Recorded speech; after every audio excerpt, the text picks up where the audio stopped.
आपकी एजुकेटर ज्योति। आज इस वीडियो में हम बात करने वाले हैं इम्यून सेल्स के टाइप्स के बारे में। मेनली हम एंटीजन प्रेजेंटिंग सेल्स के बारे में बात करेंगे। ये लेक्चर नंबर 5 है। इससे पहले ऑलरेडी जो है 4 लेक्चर जा चुके हैं। इनकेस अगर आपने नहीं देखा हो तो उन्हें जरूर देख लीजिएगा, अदरवाइज बिना उसके कंटिन्यू किए आपको ये लेक्चर हो सकता है थोड़ा सा समझने में प्रॉब्लम हो। ठीक है, और इसके अलावा मैंने प्लेलिस्ट भी क्रिएट कर दी है फॉर द इम्यूनोलॉजी लेक्चर्स, तो आप वहां से भी उसे एक्सेस कर सकते हैं। So let's proceed. जितनी भी चीजें मैं आपको पढ़ा रही हूँ मैंने जो है उसे 7th एंड 8th एडिशन से लिया है from Kuby immunology. Okay, last video में हमने डिस्कस किया था कि माइलॉइड प्रोजेनाइटर जो सेल्स होते हैं उनको हम डिवाइड करते हैं RBC, platelets, myeloblast and monoblast में। ओके, माइलोब्लास्ट से ग्रैनुलोसाइट्स बनते हैं। ग्रैनुलोसाइट्स में neutrophils, basophils, eosinophils and mast cell include होते हैं। ये हमने लास्ट क्लास में डन कर लिया था। ओके, आज का जो हमारा टॉपिक है वो है ये मोनोब्लास्ट को। मोनोब्लास्ट जो है मोनोसाइट्स में डिवाइड होता है और monocytes macrophage and dendritic sales में डिवाइड होते हैं।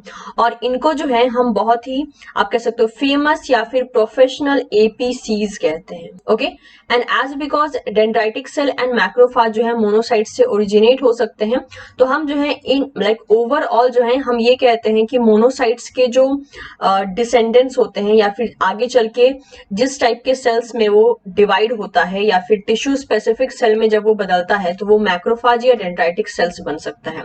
और मैक्रोफाज एंड डेंड्राइटिक सेल जो है ये एंटीजन प्रेजेंटिंग सेल्स होते हैं, साथ ही साथ ये फैगोसाइटिक सेल्स भी होते हैं। तो आज का जो हमारा टॉपिक है वो सारा का सारा ये वाला पोर्शन है।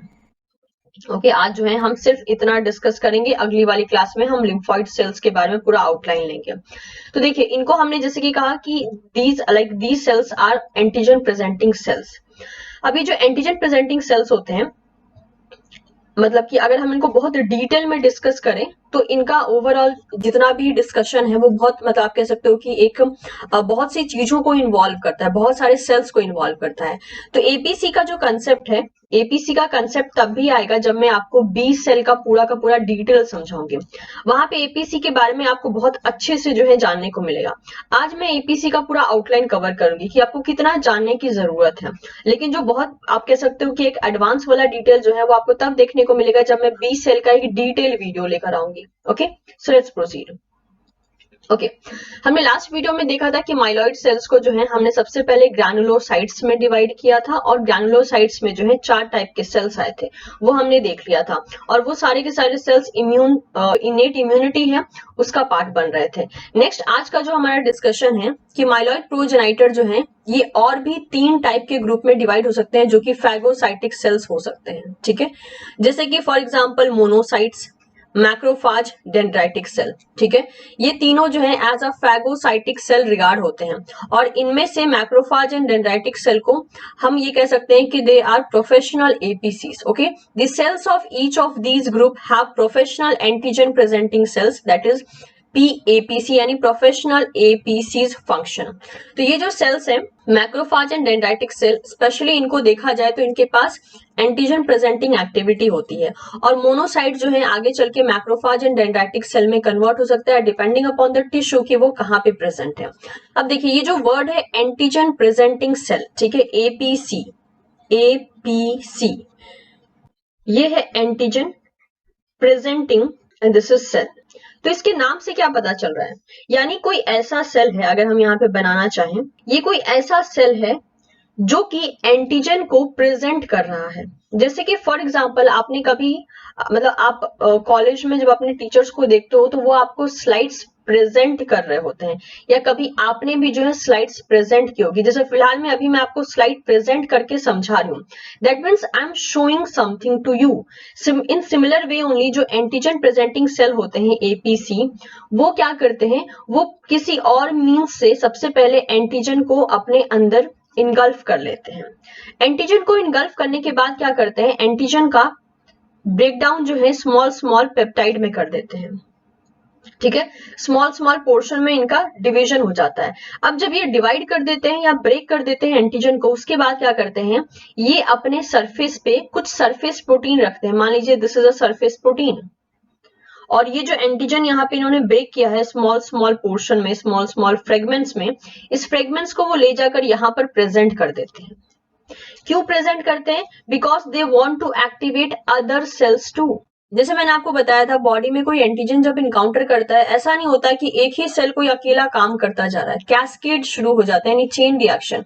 इस सेल ने इसको एक्टिवेट किया, फिर इसने किसी और को एक्टिवेट किया, इस तरीके से सारा का सारा सिनारियो देखा जाता है। तो जब ये एपीसी अपने सेल के सरफेस के ऊपर इस एंटीजन को प्रेजेंट कर रहा होता है, तो इस प्रोसेस को हम कहते हैं एंटीजन प्रेजेंटेशन। जो सेल्स इनको प्रेजेंट करती हैं उन्हें हम एंटीजन प्रेजेंटिंग सेल्स कहते हैं। और जब ये प्रेजेंट होती हैं तो यहाँ पे मेनली जो है इसको इनकाउंटर कर सकता है कोई और सेल, जो कि ऑब्वियसली इम्यून सेल ही होगा, और उसके सरफेस पे ये जो सरफेस पे जो प्रोटीन प्रेजेंट है, मतलब ये वाला प्रोटीन को अगर हम मान लेते हैं ए कहते हैं, तो ए के साथ इंटरेक्ट करने की कैपेबिलिटी इस वाले रिसेप्टर के पास होगी, जिसको हम बी कह सकते हैं। और ये दोनों आपस में मिलकर इस एंटीजन को जो है बॉडी से एलिमिनेट कर सकते हैं या फिर हटा सकते हैं। और इस तरीके से आप कह सकते हो कि एक सक्सेसफुल रिस्पॉन्स क्रिएट होता है, और उस रिस्पॉन्स के रिजल्ट में हमें देखने को मिलता है कि एंटीजन का एलिमिनेशन हो जाता है। अभी मैं आपको यहाँ पर ये जो ए और बी मैंने लिखा है, इसका मैं नाम नहीं बता रही हूँ, क्योंकि ऑलरेडी इस लेक्चर में हम बहुत कुछ नया नाम सुनने वाले हैं। तो अगर मैंने इसका नाम अभी बताया तो हो सकता है ये लेक्चर जो है इजी लगने की बजाय आपको कॉम्प्लेक्स लगने लगेगा।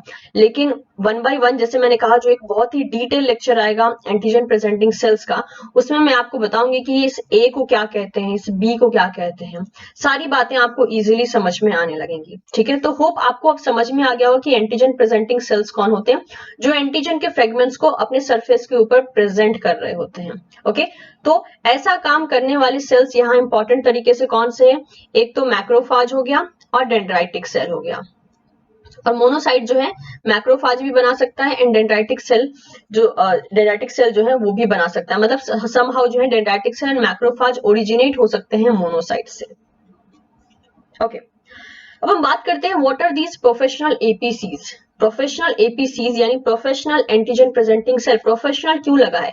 क्योंकि समहाउ वो सेल का प्रोफेशन ही है, वो बॉडी में इसीलिए है ताकि वो एंटीजन को प्रेजेंट कर सके अपने सरफेस पे, इसलिए हमने इनको नाम दिया है antigen presenting cell oblique professional antigen presenting cells. तो जो प्रोफेशनल एपीसीज होते हैं उनका काम क्या होता है? वो एक सेलुलर ब्रिज की तरह काम करते हैं। ब्रिज क्या होता है? ब्रिज वो होता है जो दो पॉइंट को आपस में जोड़ के रखता है। ठीक है, कनेक्टिंग, जिसे हम कनेक्टिंग पॉइंट कह सकते हैं, कनेक्टिंग सोर्स कह सकते हैं। तो ये जो प्रोफेशनल एपीसीज होते हैं एक्चुअल में वो सेलुलर ब्रिज का काम करते हैं between the innate and adaptive immune system.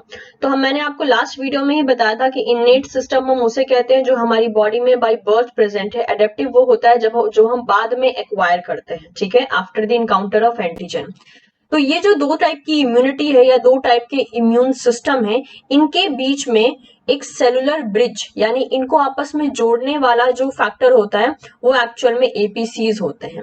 यानी आप ये कह सकते हो कि एपीसी जब एक्टिवेट होंगे, क्योंकि जो सेल्स एपीसी में इन्वॉल्व हैं they are mainly the cells of innate immunity, लेकिन जब वो एपीसीज एक्टिवेट होते हैं वो सबसे पहले जिस सेल को बुलाते हैं वो सेल एडेप्टिव इम्यूनिटी में इन्वॉल्व होते हैं। इसलिए कहा गया है कि जो चीज इनेट इम्यूनिटी का पार्ट है वो अगर एडेप्टिव इम्यूनिटी को एक्टिवेट करवाती है तो समहाउ वो इनेट एंड एडेप्टिव इम्यूनिटी के बीच में एक ब्रिज का काम करती है। इन सिमिलर वे ओनली जो एपीसीज होते हैं they are acting as a cellular bridge between the innate and adaptive immunity. तो देखा ये जाता है कि जो प्रोफेशनल एपीसीज होते हैं ये मेनली वहां पर एक्टिवेट होते हैं जहां पर पैथोजन से इनकाउंटर हुआ है या फिर जहां पर इन्फेक्शन हुआ है। ठीक है, तो इनका एक्टिवेशन मेनली वही होता है जहां पे पैथोजन ने इनकाउंटर किया है। तो ये करते क्या है, प्रोफेशनल एपीसी जो है जाकर पैथोजन से कांटेक्ट बनाते हैं और उसके बाद मेनली खुद को वो एक्टिवेट कर लेते हैं। और कांटेक्ट बनाने के लिए सीधी सी बात है, उनको उस एरिया में जाना पड़ेगा जहां पे पैथोजन प्रेजेंट है या फिर जहां पे उसने इन्फेक्शन कॉज किया है। ये कम्युनिकेट कैसे करते हैं एक्चुअल में जो प्रोफेशनल एपीसीज होते हैं, जब ये एक्टिवेट होते हैं तो इनका काम होता है भाई टी लिम्फोसाइट्स को एक्टिवेट कर दो, जो कि वहां उस टाइम पे जो है लिम्फ नोड में प्रेजेंट रह सकता है। और ये एक्टिवेट कैसे करेंगे टी लिम्फोसाइट को? एपीसी सबसे पहले क्या करेंगे, पैथोजन को इनगल्फ कर लेंगे या फिर रिसेप्टर की मदद से उसको अपनी बॉडी में फैगोसाइटोस कर लेंगे। उसके बाद एंटीजन को वो ब्रेक करेंगे यानी छोटे छोटे फ्रेगमेंट्स में तोड़ेंगे और अब उनके सेल के सरफेस के ऊपर जो प्रोटीन प्रेजेंट है उसके थ्रू वो डिस्प्ले कर देंगे उसको। जब वो डिस्प्ले करेंगे तो उस सरफेस प्रोटीन पे जिसने की एंटीजन को डिस्प्ले किया है उससे आकर टी लिम्फोसाइट इंटरेक्ट कर सकता है। और टी लिम्फोसाइट जब इंटरेक्ट करेगा तो हम इस पूरे प्रोसेस को क्या कहेंगे कि एपीसीज एंड टी लिम्फोसाइट्स दोनों मिलके जो है उन्होंने एंटीजन को आपस में कैप्चर करके रखा और उसका एलिमिनेशन करेंगे। और जिस तरीके से एंटीजन को प्रेजेंट किया गया इसी प्रोसेस को हम एंटीजन प्रेजेंटेशन कहते हैं। तो प्रेजेंट किसने किया? प्रेजेंट किया एपीसी ने। जैसे कि हमने यहाँ पे इस वाले केस में देखा था, ये जो डायग्राम मैंने आपको बना के दिखाया था, तो यहाँ पे ये जो बी है ये किसके लिए कहा गया था, या फिर ये जो सेल है वो किसके लिए कहा गया था। ये जो सेल यहाँ पे मैंने कुछ भी नाम नहीं दिया है, ये टी लिम्फोसाइट हो सकता है, ठीक है, it can be the T lymphocyte. तो ये बी क्या होगा? ये बी वो सरफेस प्रोटीन होगा या वो रिसेप्टर होगा जो इस टी सेल के सरफेस के ऊपर प्रेजेंट होगा। और जो एपीसी होता है उसके पास ऑलरेडी ये सरफेस प्रोटीन प्रेजेंट होता है। अब इस प्रोटीन को हम क्या कहते हैं ये भी मैं आपको आज आउटलाइन के फॉर्म में बता दूंगी। ओके, नेक्स्ट देखा ये जाता है कि जितने भी सेल्स हैं हमारी बॉडी में, अगर हमारी बॉडी के अंदर ही मतलब कोई पेप्टाइड या प्रोटीन प्रेजेंट है जिसमें किसी भी टाइप का डैमेज हो जाता है, तो हमारी बॉडी के लगभग all cells they have the capacity to present the peptide from internal protein using the MHC class 1 molecule. यानी मैक्सिमम सेल जो हमारी बॉडी में प्रेजेंट है और वो हमारी ही बॉडी के प्रोटीन को जो है सरफेस पे प्रेजेंट कर सकते हैं। और प्रेजेंट करने के लिए जिस सरफेस प्रोटीन का वो सहारा लेते हैं उनको हम कहते हैं MHC, ठीक है। तो यानी ये जो यहाँ पर मैंने आपको बताया था ये पिक्चर, ये जो सरफेस प्रोटीन है यही एक्चुअल में MHC मॉलिक्यूल होता है। ओके, तो मैं इसको एक बार आपको ढंग से बना के बताती हूँ कि मान लीजिए कोई सेल है, ठीक है, ये सेल है, ये सेल मान लीजिए ऐसे प्रोटीन को इनकाउंटर कर रहा है जो एज अ एंटीजन काम कर सकता है। और ये प्रोटीन अगर हमारी बॉडी के इंटरनल बेसिस पे एक्टिवेट हुआ है या इंटरनल बेसिस पे प्रेजेंट है, या कोई भी पेप्टाइड जो हमारे इम्यून रिस्पॉन्स को ट्रिगर कर सकता है अगर वो हमारी बॉडी के अंदर प्रेजेंट है, तब क्या होता है, जो सरफेस मॉलिक्यूल इस्तेमाल किए जाते हैं ताकि एंटीजन को या पेप्टाइड को प्रेजेंट कर सके उन्हें हम कहते हैं MHC क्लास 1 मॉलिक्यूल। और अगर यही पेप्टाइड बाहर से आ रहा है, एक्सटर्नल सोर्स से आ रहा है और हमारे इम्यून सिस्टम को ट्रिगर कर सकता है, तो वो प्रेजेंट किया जाता है अगेन सरफेस प्रोटीन की मदद से ही, लेकिन इस बार जो सरफेस प्रोटीन काम करते हैं उनसे हम कहते हैं MHC क्लास 2। ओके, और ये दोनों ही काम, ठीक है, इंटरनल बेसिस पे जो ये जो MHC प्रेजेंट है वो कहाँ प्रेजेंट है? On APC, antigen presenting sales पे ही प्रेजेंट होते हैं। और ये जो प्रेजेंट है वो भी कहाँ है? वो भी APCs पे ही हैं। लेकिन ये कौन सी APCs पे होते हैं? ये होते हैं प्रोफेशनल APCs। तो वही यहाँ पे लाइन में बोला था, लगभग हमारी बॉडी के all cells have the capacity to present peptide, यानी हमारी बॉडी में जो सेल्स हैं लगभग सबके पास कैपेसिटी है कि वो पेप्टाइड को प्रेजेंट कर सके फ्रॉम इंटरनल प्रोटीन, ठीक है, अगर वो प्रोटीन बॉडी के अंदर ही जनरेट हो रही है तो, और उसको प्रेजेंट करने के लिए वो MHC क्लास 1 का सहारा लेंगे। लेकिन प्रोफेशनल APCs जो होते हैं they are maximum time encountering the antigen which is coming from outside of the body, और ऐसे APCs को हम कहते हैं प्रोफेशनल APCs। और वो मेनली उनके पास कैपेबिलिटी क्या होती है? They have the ability to present the peptide from the external source, हमारी बॉडी के बाहर से वो पेप्टाइड आ रहे होते हैं। यहाँ पे जो पेप्टाइड वर्ड लिया गया वो मेनली आप कह सकते हो कि इम्यून सिस्टम को ट्रिगर करने वाले फैक्टर के तौर पे लिया गया है। It may be even antigen also. तो वो क्या करेंगे? वो MHC क्लास 2 की मदद से एंटीजन को प्रेजेंट करेंगे, ठीक है। So MHC class 2 molecule can be recognized by the helper T cell which initiate the adaptive immune response। यानी अगर मैं ये कहती हूँ कि मान लीजिए ये APC है, ठीक है, और वो भी ये प्रोफेशनल APC है, और इसने क्या किया है, बाहर से कोई पैथोजन आया है उससे क्या किया है, इसने इनगल्फ कर लिया है। इनगल्फ करने के बाद क्या किया है, छोटे छोटे फ्रेगमेंट्स में इसको ब्रेक कर दिया है। और इसके सरफेस पे क्या प्रेजेंट है? इसके सरफेस पे प्रेजेंट है MHC क्लास 2। एंटीजन को या फिर पेप्टाइड को यह कर सकता है, ये यहाँ पर सरफेस पे प्रेजेंट कर सकता है। उसके बाद क्या होगा, इसको इनकाउंटर कौन करेगा? इसको इनकाउंटर करेगा एक और सेल जिसे हम कहेंगे टी सेल। टी सेल में ही एक टाइप होता है जिसे हम बोलते हैं T helper cell, TH cell कहते हैं। तो TH सेल के सरफेस के ऊपर भी रिसेप्टर्स होते हैं जिसे हम TCR कहते हैं। वो TCR जो है इस एंटीजन को इनकाउंटर करेगा by interacting with the MHC class 1, sorry MHC class 2, और इस तरीके से जो है यहाँ पे रिस्पॉन्स देखा जाएगा।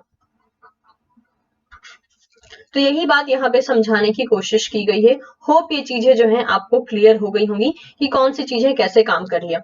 ऑल्दो ये जो पोर्शन है इसे हम T and B cell interaction भी कहते हैं और इसे हम आने वाली क्लास में एक डिटेल पोर्शन में कवर करेंगे, क्योंकि यहाँ पर और भी बहुत सी चीजें हो रही होती है। ओके, तो आपको इस बात का ध्यान रखना है कि टी सेल हम कहें या टी लिम्फोसाइट कहें, दोनों ही मतलब केसेस में जो है this is a part of the adaptive immunity. क्योंकि एडेप्टिव इम्यूनिटी में कौन कौन चला आता है? एडेप्टिव इम्यूनिटी में बी लिम्फोसाइट चले आते हैं, टी लिम्फोसाइट चले आते हैं। ठीक है, लिम्फोसाइट जो होते हैं वो मेनली चले आते हैं। तो यहाँ पे टी सेल एक्टिवेट हो रहा है और टी सेल या टी एच सेल बोल लीजिए, तो टी लिम्फोसाइट्स का ही एक टाइप होता है टी एच सेल्स।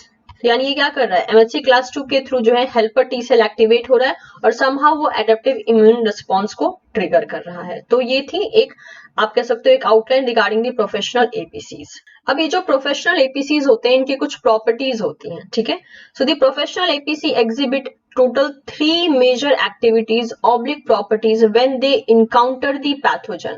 जब वो पैथोजन को इनकाउंटर करते हैं तो वो लगभग 3 एक्टिविटी को शो करते हैं। सबसे पहली एक्टिविटी तो यही होती है कि वो खुद को ही एक्टिवेट कर लेते हैं। जैसे ही एक प्रोफेशनल एपीसी एक एंटीजन से इनकाउंटर करेगा वो खुद को एक्टिवेट कर लेता है, ये पहला काम होता है। उसके बाद क्या होता है? उसके बाद ये जो पीएपीसीज होते हैं यानी प्रोफेशनल एपीसी जो होते हैं, ये करते क्या है? ये पहले कुछ प्रोटीन को सिक्रीट करते हैं। वो प्रोटीन क्या करता है? वो प्रोटीन अट्रैक्ट करता है और एक्टिवेट करता है बाकी इम्यून सेल्स को। जैसे मैंने कहा था अकेले ये अटैक नहीं करते हैं, बहुत से और इम्यून सेल्स को ये इनकाउंटर करते हैं या फिर बहुत से इम्यून सेल्स को और ये उस जगह पे बुला लेते हैं। मेनली कैस्केड ऑफ रिएक्शन चलता है यहाँ पे। तो ये प्रोटीन सिक्रीट करते हैं और वो प्रोटीन अट्रैक्ट करता है, एक्टिवेट करता है अदर इम्यून सेल्स को। नेक्स्ट क्या करते हैं? ये जो प्रोफेशनल एपीसीज हैं ये इंटरनलाइज कर लेते हैं पैथोजन को, मतलब कि इनगल्फ कर लेते हैं, फैगोसाइटोस कर लेते हैं विया द प्रोसेस ऑफ फैगोसाइटोसिस। ठीक है, फैगोसाइटोसिस कर लिया। इसके बाद ये क्या करते हैं? ये डाइजेस्ट कर देते हैं पैथोजेनिक प्रोटीन को इनटू द स्मॉल पेप्टाइड्स। अभी हमने देखा कि जो इनगल्फ करते हैं, जो एपीसीज इनगल्फ कर लेते हैं एंटीजन को, वो उसे ब्रेक कर देते हैं। तो वही ब्रेक डाउन की बात की गई है कि जैसे ही इनगल्फ करते हैं वो एपीसीज, वो उस पैथोजेनिक प्रोटीन को पेप्टाइड में बदल देते हैं क्लीव करके, and then they present these peptide antigen on their membrane surface via the MHC class 2 molecules। because हम बात कर रहे हैं प्रोफेशनल एपीसीज के बारे में, तो प्रोफेशनल एपीसीज तो MHC क्लास 2 सरफेस प्रोटीन ही शो करते हैं। तो जब ये एंटीजेनिक प्रोटीन को ब्रेक करके पेप्टाइड्स में बदल देते हैं, तो उसके बाद पेप्टाइड में बदलने के बाद वो उसे अपने सरफेस पे प्रेजेंट करते हैं with the help of the membrane surface protein, जिसका नाम है MHC class 2 molecule. Next, they upregulate the co-stimulatory molecules. इसके अलावा ये को-स्टिमुलेटरी मॉलिक्यूल को भी एक्टिवेट करते हैं। और क्यों एक्टिवेट करते हैं? Because it is required for the optimum activation of the helper T cell. अब होता क्या है एक्चुअल में, हमने ये देखा था कि जो एपीसीज होती हैं वो कैसे काम करती हैं। हमने ये कहा था कि ये एपीसी हो गया, एपीसी, और ये हो गया टी सेल। ठीक है, हेल्पर टी सेल हमने मेनली टीएच कहा था। तो इसने अपने सरफेस के ऊपर जो है MHC क्लास 2 की वजह से, MHC क्लास 2 की मदद से एंटीजन को प्रेजेंट कर दिया, एंटीजन पेप्टाइड को प्रेजेंट किया। और यहाँ से टी सेल ने भी क्या किया? इसे इनकाउंटर किया with the help of the TCR, T cell receptor. और क्या होता है? सिर्फ इतना ही काम नहीं हो रहा होता है, ऐसा भी होता है कि एपीसी के सरफेस के ऊपर कुछ और सरफेस मॉलिक्यूल प्रेजेंट है और टी सेल के सरफेस के ऊपर भी कुछ और मॉलिक्यूल्स प्रेजेंट है, वो भी आपस में इंटरेक्ट कर रहे होते हैं। उसी को हमने नाम दिया है यहाँ पे को-स्टिमुलेटरी मॉलिक्यूल्स। और ये एक नहीं होते हैं, देयर आर मल्टीपल टाइप। और वो जब आपस में इंटरेक्ट करते हैं तो यहाँ पे जो MHC क्लास 2 और TCR के बीच में जो बॉन्डिंग बनी है ना, वो और ज्यादा स्टेबल हो जाती है और रिस्पॉन्स और ज्यादा बेटर होने लगता है। तो इन दोनों को एपीसी और टीएच सेल को आपस में इंटरेक्ट करते टाइम पे और भी ऐसे उनके सरफेस पे बहुत से मॉलिक्यूल होते हैं जो आपस में इंटरेक्ट कर रहे होते हैं, that is between the APCs and TH cell. और इस तरीके से प्रॉपर ढंग से टीएच सेल का एक्टिवेशन हो जाता है और हेंस एंटीजन का रिमूवल हो जाता है। अब यहाँ पे जो है हम एक आउटलाइन के बारे में बात कर लेते हैं कि प्रोफेशनल एपीसीज में कौन कौन सी चीजें आती हैं और वो कैसे कैसे काम करती हैं। तो अगर इन जनरल देखा जाता है, each variety of professional APC play a distinct role during the immune response depending on its local and its ability to respond to the pathogen. तो डिपेंड करता है कि जो ये प्रोफेशनल एपीसीज हैं वो एंटीजन को कब इनकाउंटर कर रही हैं और वो कहाँ प्रेजेंट है, उसके ऊपर डिपेंड होकर उनके फंक्शंस वैरी करते हैं।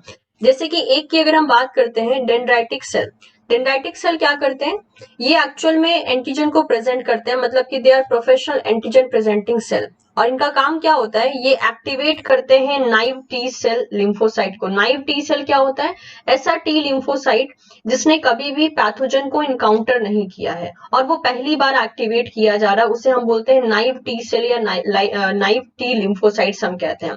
So the lymphocyte that have not yet been activated by binding to the antigen, यानी जिसने पहली बार इनकाउंटर किया हुआ एंटीजन को, उसे हम नाइव टी लिम्फोसाइट कह सकते हैं। अब डेंड्राइटिक सेल जो है नाइव टी लिम्फोसाइट्स को एक्टिवेट कर सकते हैं। मैक्रोफाज की बात करते हैं तो they are one of the very good phagocytic cells and specially efficient at removing both pathogen as well as damage host cell from the site of infection. तो मैक्रोफाज का काम क्या होता है, ये बहुत ही फेमस तरीके का आप कह सकते हो कि फैगोसाइटिक सेल है। अपने पैथोजन को, मतलब जो पैथोजन बॉडी में अटैक किया है उसको ये इनगल्फ करके हटा सकता है। साथ ही साथ इन्फेक्शन वाले एरिया में जितने भी डैमेज सेल बनते हैं उन सेल्स को भी बॉडी से रिमूव करने में मदद करता है मैक्रोफाज।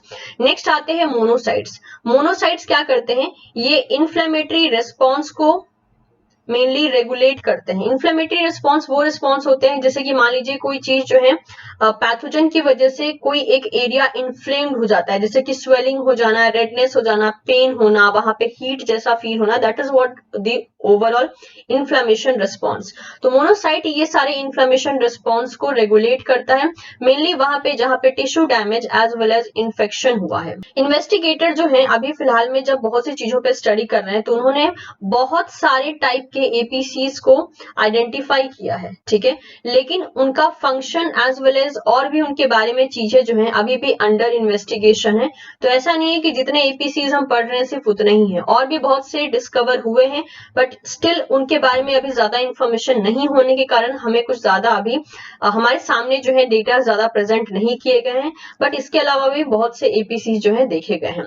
तो हम जो है हमारा लेक्चर शुरू करते हैं फर्स्ट टाइप के सेल से जिसे हम कह रहे हैं मोनोसाइट। और मोनोसाइट ही आगे चल के आपको पता है it can divide into the macrophage या फिर ये डेंड्राइटिक सेल भी बना सकता है। तो मोनोसाइट आपको पता होगा, हमने लास्ट वीडियो में ही एक टेबल डिस्कस किया था। मोनोसाइट लगभग 2 to 12% जो है ओवरऑल व्हाइट ब्लड सेल का कंस्टिट्यूएंट होता है या पार्टिसिपेट करता है। देखने को ये मिलता है they are the heterogeneous group of cell that migrate into the tissue and differentiate into the diverse array of tissue resident phagocytic cell. तो मोनोसाइट क्या करते हैं, ये किसी एक पर्टिकुलर टिश्यू एरिया में जब माइग्रेट होते हैं तो वहां पे टिश्यू स्पेसिफिक फैगोसाइटिक सेल में खुद को बदल लेते हैं, यानी जहां के ये टिश्यू में ये पहुंचेंगे वहीं के रेसिडेंट जो है ये कहलाने लगते हैं, और उसी रेसिडेंशियल एरिया में जो है ये जाकर अपने आप को फैगोसाइटिक सेल में बदल लेते हैं। टोटल 2 टाइप के मोनोसाइट को अभी तक आइडेंटिफाई किया जा चुका है। पहले को हम बोलते हैं इन्फ्लेमेटरी मोनोसाइट्स, जो कि एक्चुअल में वहां पे मदद करते हैं जहां पे इन्फेक्शन हुआ है। इन्फेक्शन वाली साइट पे ये तुरंत पहुंचते हैं और वहां पे इन्फ्लेमेशन को रेगुलेट करना शुरू करते हैं। दूसरा टाइप जो है मोनोसाइट का, उसे हम बोलते हैं पेट्रोलिंग मोनोसाइट्स।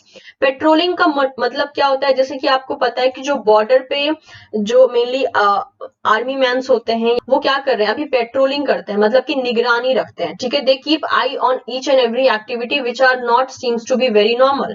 तो सिमिलरली मोनोसाइट्स भी क्या करते हैं, हमारी बॉडी में पेट्रोलिंग करते हैं। So they crawl slowly along the blood vessels and monitoring their repair. इनका काम क्या होता है, ब्लड वेसल में ये धीरे धीरे मूव करते रहते हैं, साथ ही साथ अगर वहां पे उनको कोई डैमेज दिखता है तो उसे रिपेयर करना शुरू कर देते हैं, ठीक है। They also provide the reservoir for the tissue resident monocytes in absence of the infection. इतना ही नहीं, जो पेट्रोलिंग मोनोसाइट्स होता है ये एक ढंग से आप कह सकते हो कि एक रिजर्वर प्रोवाइड करता है उन मोनोसाइट्स के लिए जो कि टिश्यू स्पेसिफिक रेसिडेंशियल मोनोसाइट्स बन चुके हैं।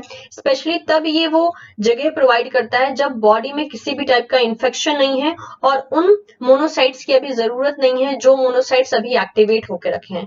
तो इसका मेनली काम क्या होता है, and make quail rather than initiating the immune response. तो पेट्रोलिंग मोनोसाइट्स का मेनली काम होता है कि जहां पे भी डैमेज हुआ है, कुछ जहां पे रिपेयर की जरूरत होती है ब्लड वेसल में, वहां पे रिपेयर करना, रेसिडेंस प्रोवाइड करना, साथ ही साथ साथ पेट्रोलिंग मोनोसाइट ये कोशिश करते हैं कि जहां पे इम्यून रिस्पॉन्स की जरूरत नहीं है वहां पे इम्यून रिस्पॉन्स क्रिएट ना किया जाए। तो हम मेनली ये कहते हैं कि ये जो मोनोसाइट्स होते हैं ये एक्चुअल में क्वेल करते हैं, मतलब कि समहाउ जो है ये चीजों को मिनिमाइज करते हैं rather than creating a immune response. तो इम्यून रिस्पॉन्स ट्रिगर करने में इनका बहुत ज्यादा बड़ा रोल नहीं देखा गया है। मेनली इम्यून रिस्पॉन्स को साइलेंट रखने में इनका रोल देखा गया है, स्पेशली तब जब बॉडी में कोई इन्फेक्शन नहीं होता है, तब ये मेनली जो है काम कर रहे होते हैं। सो इस ढंग से हम कह सकते हैं कि monocyte that migrate into the tissue in response to the infection can differentiate into the macrophage। तो जब भी बॉडी में इन्फेक्शन होता है और इन्फेक्शन के टाइम पे अगर मोनोसाइट्स एक पर्टिकुलर टिश्यू में माइग्रेट होता है तो वहां पर जाकर वो टिश्यू स्पेसिफिक फैगोसाइटिक सेल बन जाता है और इसी टाइप के सेल को हम मैक्रोफाज कहते हैं। तो मैक्रोफाज मोनोसाइट जो है मैक्रोफाज में तब बदलता है जब वो किसी पर्टिकुलर टिश्यू में जाकर माइग्रेट हो जाता है और वहां का वो रेसिडेंट हो जाता है। तो आप देख सकते हैं यहाँ पे पिक्चर मैंने ले रखा है मोनोसाइट का। You can see here this is a lysosome, ठीक है, ये न्यूक्लियस है, इसके अलावा ये फैगोसोम है, because somehow they are also performing the activity to eliminate the antigen and that is why ये सारी की सारी चीजें इनके पास देखी जाती है। अब हम बात करते हैं मैक्रोफाज के बारे में, ठीक है। तो जो मोनोसाइट एक पर्टिकुलर टिश्यू एरिया में जाकर माइग्रेट हो जाते हैं और वहां पे जाकर डिफरेंशिएट हो जाते हैं, उन्हीं को हम मेनली मैक्रोफाज कहते हैं। ये पिक्चर आप देख सकते हैं, मैक्रोफाज में आपको फैगोसोम दिखेगा, ठीक है, सूडोपोडिया दिखेगा जिसकी मदद से ये फैगोसाइटोसिस परफॉर्म करेंगे, फैगोसोम दिखेगा, lysosome, phagolysosome, everything is present here. और ये सारे पार्ट आपको पता है फैगोसाइटोसिस करने में मदद करते हैं। यानी मान लीजिए अगर कोई बैक्टीरिया यहाँ पर आया हुआ है, अगर इन केस हम यहाँ पे कहें कि ये मान ले यहाँ पे कोई बैक्टीरिया आया है, तो क्या करेगा, ये सूडोपोडिया के थ्रू इसको इस तरीके से जो है कवर कर लेगा और कवर करने के बाद इसको इनगल्फ कर लेगा। इनगल्फ करने के बाद इसका ब्रेक डाउन शुरू होगा, यानी फ्रेगमेंटेशन शुरू होगा। उस फ्रेगमेंटेशन में फैगोलाइसोसोम ऑब्वियसली मदद करने वाला है एंड फैगोसोम एंड लाइसोसोम मिलकर फैगोलाइसोसोम का फॉर्मेशन कर सकते हैं। और ये सारे जितने भी पार्ट्स आपको दिख रहे हैं, ये सारे के सारे पार्ट्स एंटीजन को फ्रेगमेंट करेंगे और फ्रेगमेंट करने के बाद उसको प्रेजेंट करने में मदद करेंगे। आई मीन पहले ये सारे के सारे जितने भी फैगोसोम हो गए, उसके बाद लाइसोसोम हो गया, फैगोलाइसोसोम हो गया, ये सब पहले एंटीजन का फ्रेगमेंटेशन करेंगे और बाद में इनके सेल के सरफेस के ऊपर जो सरफेस प्रोटीन होगा उसकी मदद से ये प्रेजेंट कर देंगे आने वाले दूसरे सेल्स को, जो कि एडेप्टिव इम्यून रिस्पॉन्स को स्टार्ट कर देगा। फाइन, तो इस तरीके से जो है मेनली ये काम करते हैं, that is macrophage. So these inflammatory macrophage are expert phagocytes and typically participate in the innate immune response. देखिए अपने आप में these are the part of innate immune response, ठीक है, ये इनेट इम्यून रिस्पॉन्स के पार्ट है, लेकिन साथ ही साथ ये एक बहुत अच्छे फैगोसाइटिक सेल है, यानी एंटीजन को इनगल्फ करने में इनका बहुत बड़ा रोल होता है और इस तरीके से ये इनेट इम्यून रिस्पॉन्स में भी हेल्प करते हैं और साथ ही साथ जहां पर पैथोजन ने अटैक किया है ये वहां भी जाकर इनकाउंटर करते हैं। देखने को ये मिलता है they undergo a number of key changes when stimulated by the tissue damage और pathogen and have a dual role in the immune response. तो जब ये पैथोजन से इनकाउंटर करते हैं तो ये बहुत से आप कह सकते हो कि चेंजेस करते हैं अपने अंदर, ठीक है, और पैथोजन से हो गया या फिर डैमेज टिश्यू से जब ये इनकाउंटर करते हैं तब ये अपने अंदर बहुत से चेंजेस करते हैं। उन चेंजेस में क्या हो सकता है, they even contribute directly to the clearance of pathogen from the tissue. पहला तो काम होता है कि जो पैथोजन जहां पे अटैक किया है उस एरिया से उसको बाहर निकालना है और दूसरा काम होता है कि अगर निकालना है उनको तो सीधी सी बात है जिस पैथोजन को उन्होंने इनगल्फ किया है उसको पहले फ्रेगमेंट करना पड़ेगा, उसको प्रेजेंट करना पड़ेगा टू दी टी लिम्फोसाइट। तो इस हिसाब से जो है ये प्रोफेशनल एपीसीज की तरह भी काम करते हैं, यानी प्रोफेशनल एंटीजन प्रेजेंटिंग सेल की तरह भी काम करते हैं और इस तरीके से पैथोजन को बॉडी से एलिमिनेट करते हैं। अब मैक्रोफाज में ये देखा गया है कि इनिशियली ये सोचा जाता था कि जो मोनोसाइट्स है वही जाकर टिश्यू में माइग्रेट होते हैं और जाकर मैक्रोफाज बन जाते हैं, लेकिन अभी की जो रीसेंट स्टडी है, ठीक है, recent work indicate that most tissues resident macrophage actually arises early in the life from the embryonic cell rather than from circulating activated monocytes। तो माना ये जा रहा है कि जो मैक्सिमम टिश्यू एरिया में मैक्रोफाज दिखते हैं वो मोनोसाइट से नहीं बने हैं। मतलब कि मोनोसाइट्स का ही आपको पता है कि मोनोसाइट्स अगर एक टिश्यू में जाकर माइग्रेट हो जाता है तो वहां पे टिश्यू स्पेसिफिक वो मैक्रोफाज में बदल जाता है, लेकिन अभी की रिसेंट स्टडी ये कहती है कि टिश्यू एरिया में पाया जाने वाला मैक्सिमम मैक्रोफाज मोनोसाइट का एक मॉडिफाइड फॉर्म नहीं है या मोनोसाइट का एक माइग्रेटिंग फॉर्म नहीं है। एक्चुअल में जो टिश्यू में रेसिडेंशियल मैक्रोफाज है वो लगभग एम्ब्रियोनिक सेल से मिलकर बने हुए हैं, उनका किसी भी तरीके से लेना देना मोनोसाइट से नहीं है। तो हम ये कह सकते हैं कि अभी के टाइम में जो टिश्यू एरिया में टिश्यू में रेसिडेंशियल जो मैक्रोफाज है उनका ओरिजिन एम्ब्रियोनिक सेल भी है, साथ ही साथ कुछ अमाउंट में, माइनर अमाउंट में ही सही, लेकिन मोनोसाइट्स भी है। ठीक है, so these resident macrophage which include the Kupffer cell in the liver, microglia cell in the brain, and alveolar macrophage in the lungs have the ability to self-renew and form the committed part of the tissue microenvironment, and they coexist with the circulating macrophage and share their function as a APC. तो जैसे कि मैंने कहा कि tissue area में अगर अभी हम कहें कि कौन कौन से मैक्रोफाज प्रेजेंट है, इनिशियली जैसे मैंने कहा माना जाता था कि ये सिर्फ और सिर्फ जो मोनोसाइट माइग्रेट होकर टिश्यू एरिया में चले जाते हैं वो वहां पे टिश्यू स्पेसिफिक मैक्रोफाज में चेंज जाते हैं। लेकिन अभी की स्टडी ये कहती है कि जितने भी मैक्रोफाज टिश्यू एरिया में पाए जा रहे हैं सबका ओरिजिन मोनोसाइट नहीं है, मोनोसाइट से वो नहीं, मतलब कि आगे चल के ओरिजिनेट नहीं हुए हैं, उनमें से काफी ऐसे हैं जो कि एम्ब्रियोनिक सेल से मिलकर बने हैं।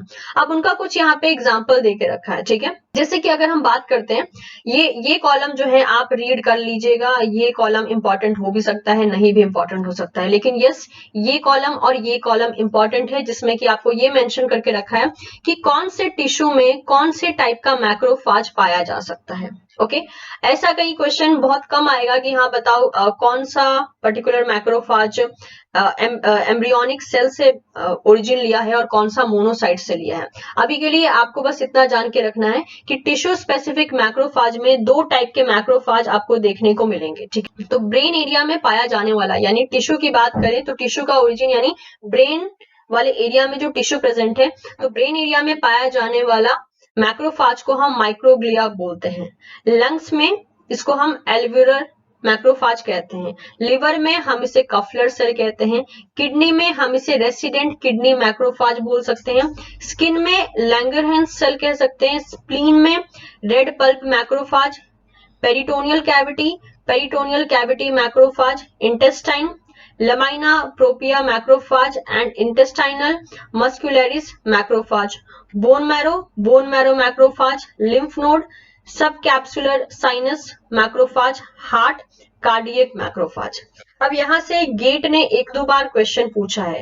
As per I remember lungs and liver को लेकर वो दो बार क्वेश्चन पूछ चुका है कि what is the name of tissue specific macrophage in case of the liver tissue, तो आपको आंसर देना पड़ेगा। तो ये जो दो कॉलम है वो काफी ज्यादा इंपॉर्टेंट है।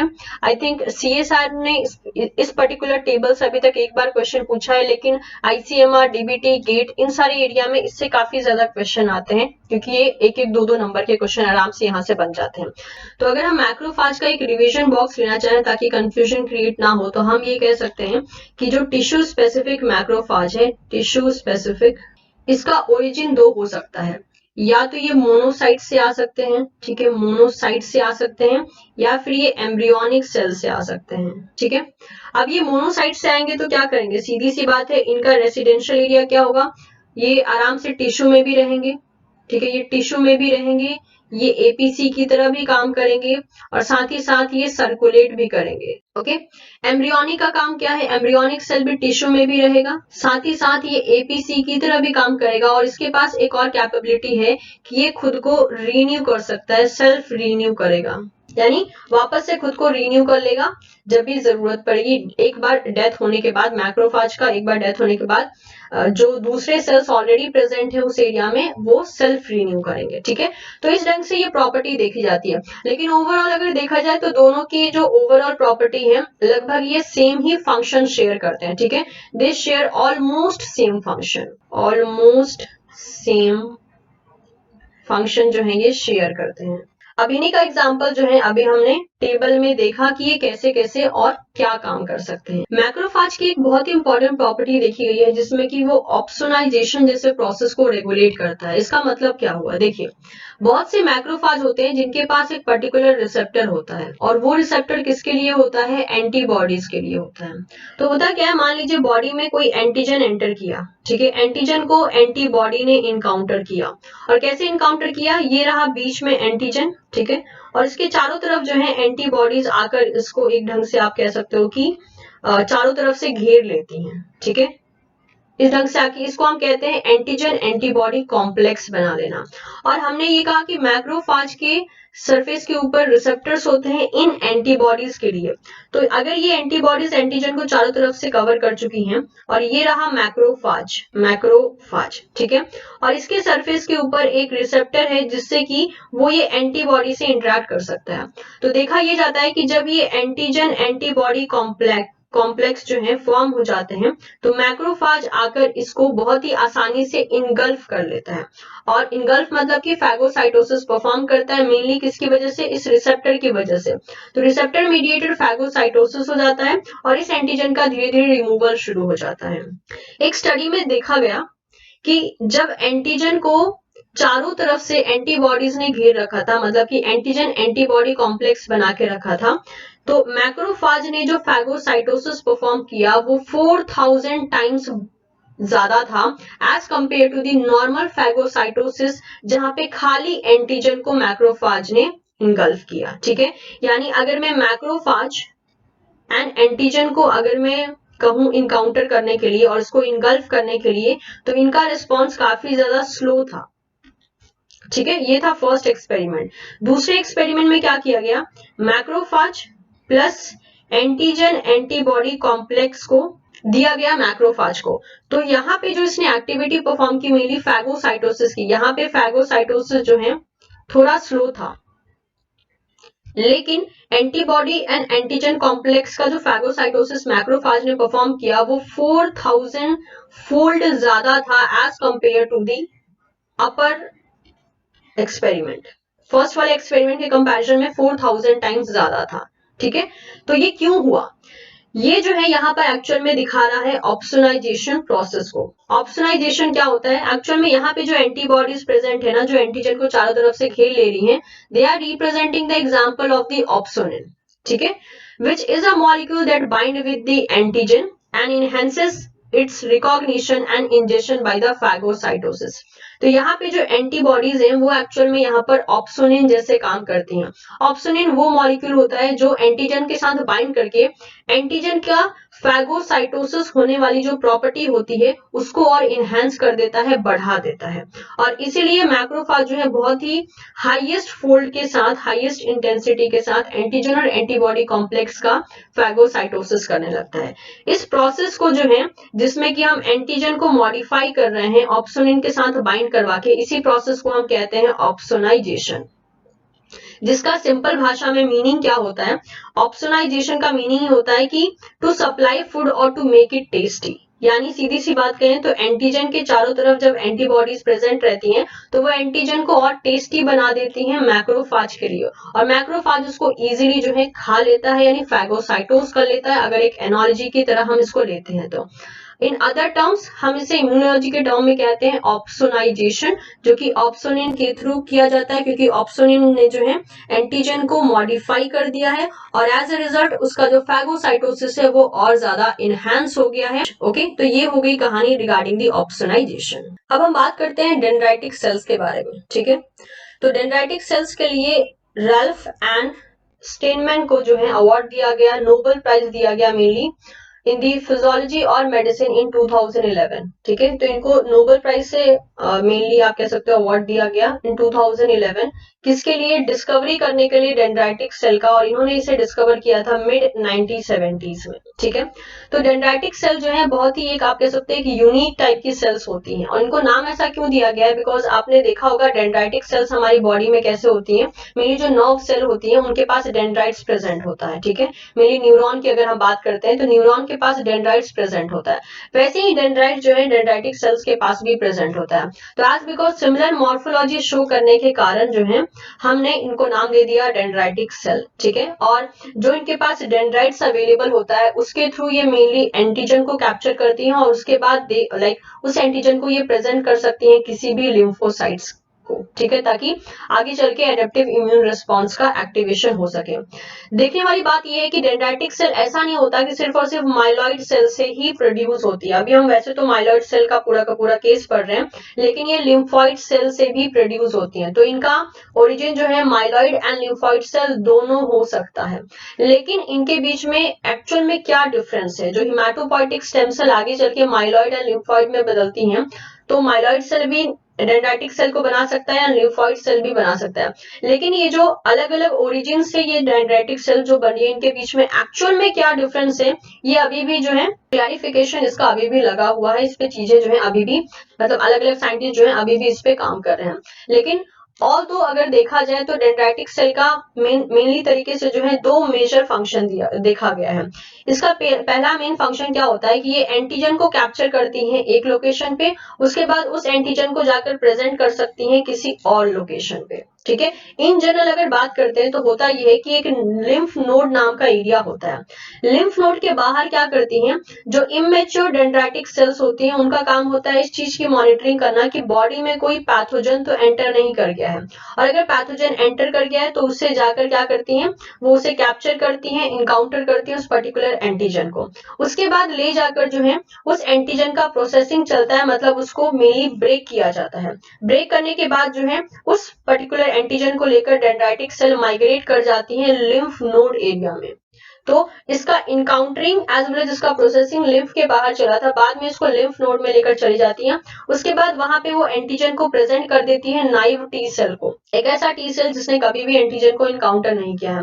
और नाइव टी सेल को रिप्रेजेंट करने के बाद जो है टी सेल फिर मदद करता है किस काम में, एडेप्टिव इम्यूनिटी को स्टेब्लिश करने में एज वेल एज रिस्पॉन्स देने में, और इस तरीके से एंटीजन का रिमूवल हो जाता है जब डेंड्राइटिक सेल साथ ही साथ टी सेल जो है आपस में जब इंटरेक्ट कर रहे होते हैं।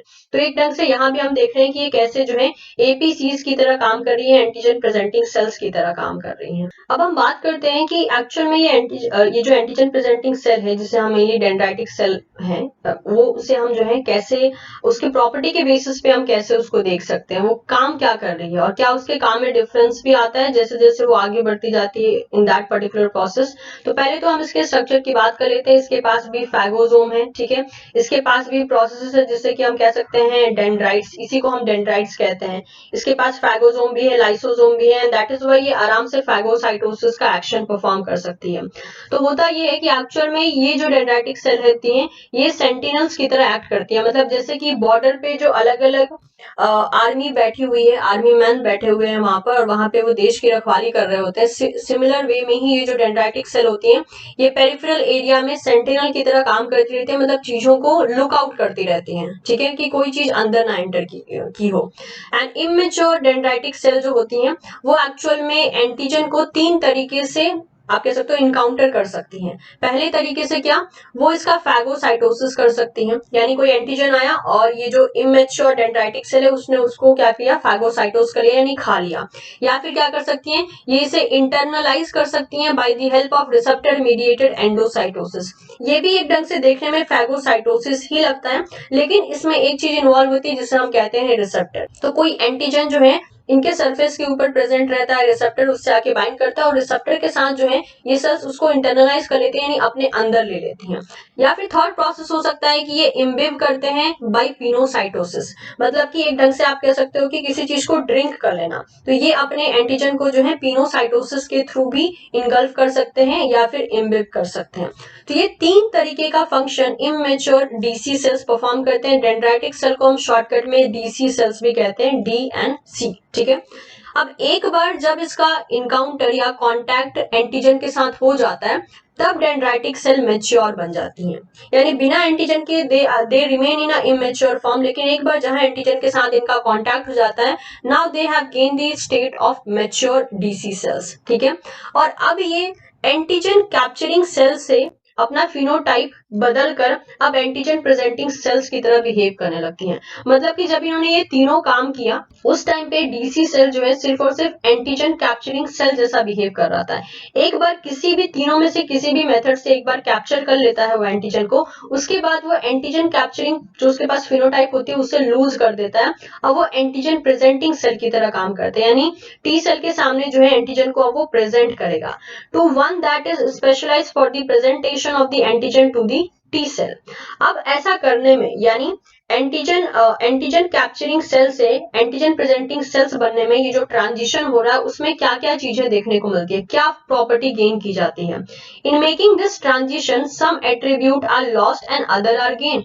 अब ये जो ट्रांजिशन है यानी ये जो चेंजेस है इसको करने में डीसी सेल में कुछ चीजें गेन भी की जाती हैं और कुछ चीजें लूज भी होती हैं। जैसे कि dendritic cell have captured the antigen loses the capacity for the phagocytosis and large scale pinocytosis. एक बार डीसी सेल ने किसी एंटीजन को कैप्चर कर लिया है या इनकल्फ कर लिया है, उसके बाद जो डीसी सेल होता है वो अपनी फैगोसाइटोसिस या पिनोसाइटोसिस एक्टिविटी को लूज कर देता है। और एक बार उसने ये कैपेबिलिटी लूज की तो सीधी सी बात है इसके बाद वो अब एंटीजन कैप्चरिंग सेल की तरह बिहेव नहीं कर सकता है। Next, they improve their ability to present antigen and express the co-stimulatory molecule essential for the activation of the naive T cell. और अब तो पहला तो पॉइंट ये हो गया कि भाई वो कैसे जो है एंटीजन कैप्चरिंग सेल नहीं रहा, वो हमने फर्स्ट स्टेटमेंट में देखा। सेकंड स्टेटमेंट में हम ये देख रहे हैं कि एक्चुअल में वो एपीसीज कैसे बना। तो होता ये है कि एपीसी बनने के लिए सबसे पहले तो उसने एंटीजन कैप्चरिंग प्रॉपर्टी खो दी। दूसरा ये होता है कि वो अपने सरफेस पे बहुत से ऐसे को स्टिमुलेटरी मॉलिक्यूल को एक्टिवेट कर लेता है या एक्सप्रेस कर लेता है जो उसको मदद करेगा आने वाले टी सेल से इंटरेक्ट करके पैथोजन को बाहर निकालने में। और ये सारा का सारा चेंजेस जो है डीसी सेल्स में देखा जाता है। आप देख सकते हैं मैंने यहाँ पिक्चर रखा है मेनली न्यूरॉन का जिसके पास ये डेंड्राइट्स है और इसी जैसा डेंड्राइट्स यहाँ भी है और इसीलिए हम इसे डीसी सेल्स कहते हैं या डेंड्राइटिक सेल्स कहते हैं। दूसरे जो सेल आते हैं डीसी सेल जैसे ही एक और सेल आते हैं जिसे हम बोलते हैं फॉलिक्यूलर डेंड्राइटिक सेल। ठीक है, ये फॉलिक्यूलर डेंड्राइटिक सेल्स क्या होते हैं, इन्हें नॉर्मल डीसी सेल समझने की गलती मत कीजिएगा। इनका नाम डेंड्राइटिक सेल जरूर है लेकिन इनका काम उनके जैसा बिल्कुल भी नहीं है। तो एक और डेंड्राइटिक सेल आता है जिसे हम कहते हैं फॉलिक्यूलर डेंड्राइटिक सेल। याद रखने वाली बात यह है कि ये हिमेटोपोइटिक स्टेम सेल से ओरिजिनेट नहीं होते हैं। They do not arise from the hematopoietic stem cell. जैसे कि हमने पिछले वाले स्लाइड में देखा कि जो नॉर्मल डीसी सेल होते हैं वो माइलॉइड एंड लिम्फोइड दोनों सेल से प्रोड्यूस हो सकते हैं, लेकिन फॉलिक्यूलर डेंड्राइटिक सेल का कोई लेना देना नहीं है, वो हिमेटोपोइटिक स्टेम सेल से तो प्रोड्यूस ही नहीं होते हैं। और इनका फंक्शन भी काफी ज्यादा डिफरेंट होता है as compare to the normal dendritic cell. तो फंक्शन भी काफी ज्यादा डिफरेंट है। इनको नाम फॉलिक्यूलर डेंड्राइटिक सेल इसलिए दिया गया क्योंकि इनके पास भी डेंड्राइट लाइक प्रोसेस होता है, यानी चारों तरफ से स्ट्रक्चर जो होता है डेंड्राइट जैसा इनका होता है, लेकिन इनका लोकेशन जो है मेनली फॉलिकल सेल्स होता है जो कि कहाँ प्रेजेंट है, जो कि प्रेजेंट है एक ऑर्गेनाइज स्ट्रक्चर के फॉर्म में इन दी सेकेंडरी लिम्फोइड टिश्यू। और सेकेंडरी लिम्फोइड टिश्यू कौन सा है, सेकेंडरी लिम्फोइड टिश्यू वो टिश्यू है जहां पर मेनली एंटीजन एंड जब टी लिम्फोसाइट या फिर कोई भी लिम्फोसाइट जब बाइंड करता है, टी लीजिए या बी लीजिए, तो जहां पे मेनली सेल्स का एक्टिवेशन देखा जाता है और एंटीजन एंड एंटीबॉडीज या फिर इम्यून सेल्स का जहां पर कैप्चरिंग चलता है उस एरिया को हम सेकेंडरी लिम्फोइड टिश्यू कहते हैं। ठीक है, जैसा मैंने आई थिंक एक लेक्चर में मैंने आपको एक आप कह सकते हो कि एक आउटलाइन बताया था मैंने कि सेकेंडरी लिम्फोइड टिश्यू या ऑर्गन क्या होते हैं। तो वो एरिया होते हैं जहां पे मेनली एक्टिवेशन चलता है इम्यून सेल्स का। तो ये जो फॉलिकल डेंड्राइटिक सेल्स होते हैं ये सेकेंडरी लिम्फोइड टिश्यू में पाए जाएंगे जहां पर मेनली एक्टिवेशन चलता है इम्यून सेल्स का। और they are rich in the B cells that are rich in the B cell. तो लिम्फोइड एरिया में जो है सेकेंडरी लिम्फोइड एरिया में बी सेल्स ज्यादा प्रेजेंट होते हैं और वहीं पे फॉलिकल्स भी प्रेजेंट है और उसी फॉलिकल में फॉलिकल डेंड्राइटिक सेल का लोकेशन देखा जाता है, वहीं पे उसकी प्रेजेंस देखी जाती है। Unlike dendritic cell FDCs are not professional APCs. ये प्रोफेशनल एपीसीज भी नहीं होते और ना ही ये इंटरेक्ट करते हैं नाइव टी सेल से और ना ही नाइव टी सेल को ये एक्टिवेट करते हैं। जबकि इनका रोल क्या देखा गया है कि ये जो है मेनली बी सेल के एक्टिवेशन को रेगुलेट करते हैं और वहां पे मदद कर रहे होते हैं। तो यहाँ पे आप अगर इन जनरल देखें तो डीसी सेल जैसा इनके पास सिर्फ और सिर्फ स्ट्रक्चर है, फंक्शन एक भी नहीं है। जितना भी काम डीसी सेल कर रहा है, जहां से भी ओरिजिन ले रहा है, वैसा बिल्कुल भी same to same follicular dendritic cell के साथ प्रॉपर्टी नहीं देखी जा रही। इनफैक्ट पूरा ही ये उल्टा चल रहा है, पूरा ही अलग लोकेशन के फॉर्म में चल रहा है। इसका किसी भी तरीके से कोई लेना देना नहीं है किसी नाइव टी सेल को एक्टिवेट करने में, बल्कि ये बी सेल के एक्टिवेशन को रेगुलेट कर रहा होता है। और ये हिमाटोपोइटिक स्टेम सेल से भी ओरिजिनेट नहीं हुआ है। इसका mainly location secondary lymphoid tissue के अंदर देखा जाता है। तो ये थी कहानी आपके सारे के सारे एपीसीज के बारे में, जिसमें कि हमने ये देखा कि मोनोसाइट्स का जो है आगे चल के origin mainly DC cells and macrophage में हो सकता है, और मैक्रोफाज एंड डीसी सेल्स कैसे प्रोफेशनल एपीसीज की तरह काम करते हैं हमने ये भी देखा।